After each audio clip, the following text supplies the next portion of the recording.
Hi friends, welcome to home foods. సమ్మర్‌లో రొటీన్‌గా మనం చేసుకునే వాటర్ మిలన్ జ్యూస్‌కి నేను చూపించిన ఇంగ్రీడియెంట్స్ కలిపి చేశారంటే మన బాడీలో ఉండే వేడి తగ్గించడమే కాకుండా ఆరోగ్యానికి చాలా మంచిది. ఒక 3 పీసెస్ గోందు కటీర ఒక బౌల్‌లో వేసుకొని ఫుల్‌గా నీళ్లు వేసి నానబెట్టుకోవాలి.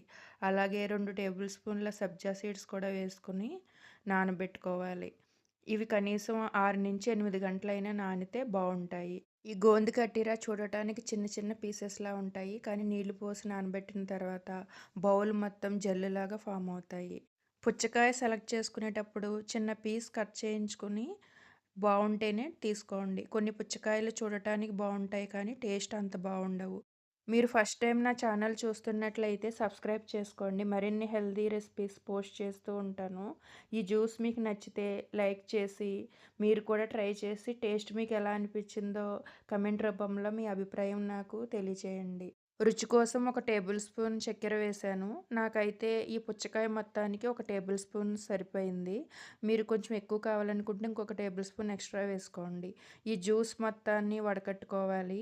లాస్ట్‌లో మిగిలిన పిప్పిని పడేసి, మిగిలిన పుచ్చకాయను కూడా ఇలాగ సన్నగా తరిగి జ్యూస్ చేసుకొని పక్కన పెట్టుకోండి. మనం నానబెట్టుకున్న గోంది ఇలా జెల్లులా ఫామ్ అవుతుంది. ఈ జెల్లు మొత్తాన్ని ఒక మిక్సింగ్ బౌల్‌లోకి వేసుకొని, మీకేమైనా ఉండల్లాగా కనిపిస్తే తీసి పక్కన పడేసేయండి. ఇప్పుడు జ్యూస్ కోసం ఐస్ క్యూబ్స్ తీసుకోవాలి.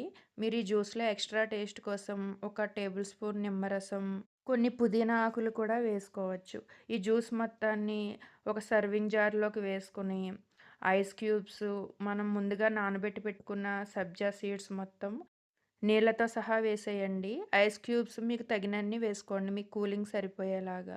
ఐస్ క్యూబ్స్ అవైలబుల్‌గా లేకపోతే ఫ్రిడ్జ్‌లో పెట్టుకొని సర్వ్ చేసుకోండి. ఈ గోంద్ కటీర మన బాడీలో ఉండే వేడిని తగ్గించడమే కాకుండా జీర్ణశక్తికి కూడా చాలా మంచిది. ఈ జ్యూస్ మీకు నచ్చిందా? నచ్చితే లైక్ చేసి మీ ఫ్రెండ్స్‌కి కూడా షేర్ చేయండి. Thanks for watching.